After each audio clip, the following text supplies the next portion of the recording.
Hey everybody, just jumping on because it is St. Andrew's night and tomorrow is the feast of St. Andrew, but I don't talk about St. Andrew a whole lot. He is part of a Polish tradition.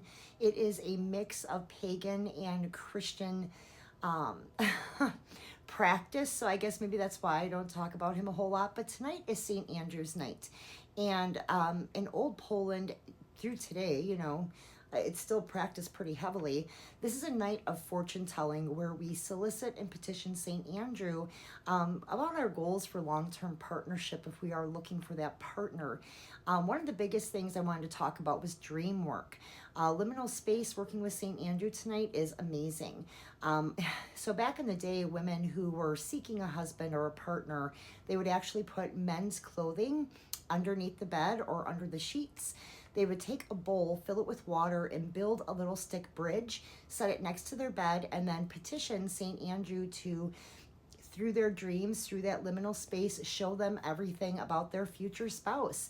Looks, characteristics, personality, what he does for a living, as much detail as humanly possible. So that is a very common practice still to this day regarding St. Andrew's night.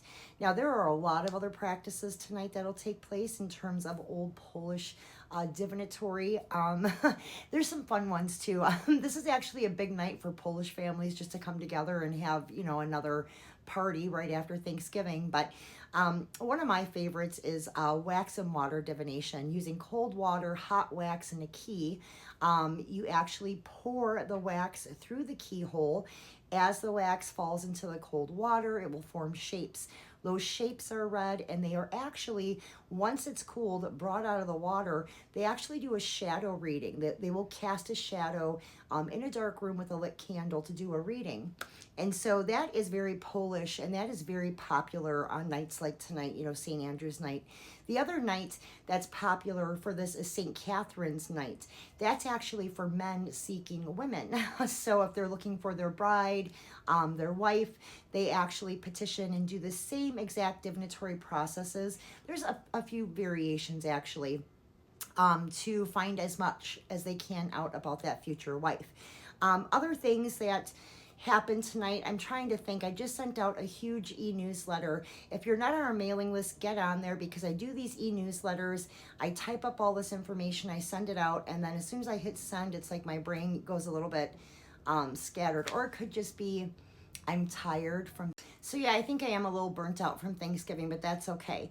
Anyway, St. Andrew is the saint for unmarried women. He is the saint for women who are looking to be wed, looking to meet their partner. So he is a good saint to work with in terms of petitioning what you're looking for in a partner and opening doors to finding that individual. Other things, I even made notes here because my brain is so scattered. I like the apple skins divination that takes place tonight. The girls and I used to do that when they were younger. And it's basically peeling apples, throwing the skins over your shoulder and reading them from where they land, how they land. Sometimes you'll see initials, shapes that represent different things. It's very fun. It's a very old Polish tradition for St. Andrew's night specifically.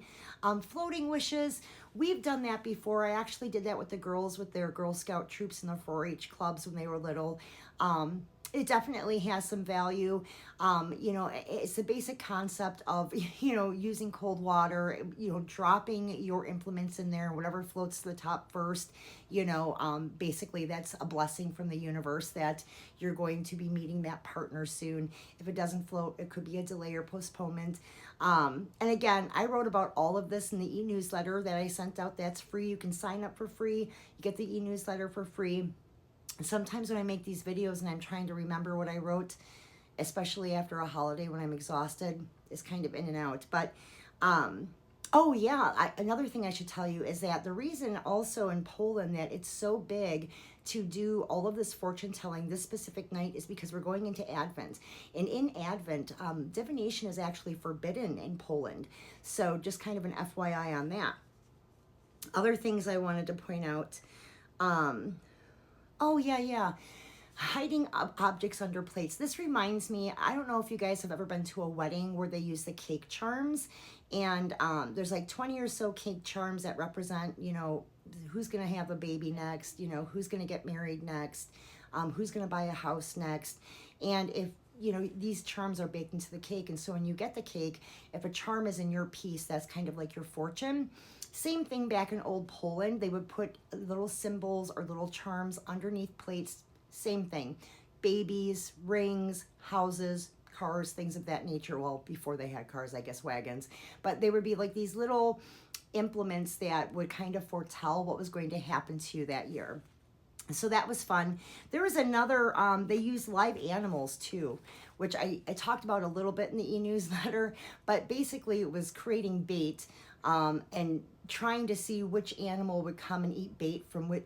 So yeah, the live baiting of animals for fortune telling, I don't know if I would recommend that now. That was a very old Polish tradition and it served its purpose in its day, but I don't think it's very common now. I think the most common forms tonight you'll see are the apple peels, the charms underneath the dinner plates, the wax pouring through keys into cold water and then reading those shapes by candlelight with shadow work.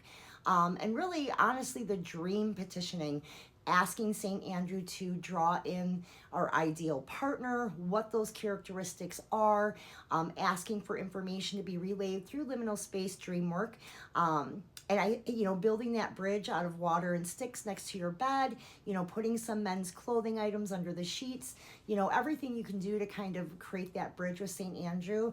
You know, it really does work. That's something like I'm actually familiar with. My grandparents on my Socia side, my grandpa Socia, are straight from Poland. So these are things that I experienced as a young child that I thought were weird, right? Because I didn't understand them. But now it's something that we've incorporated and we have fun with. So I just wanted to share that with you.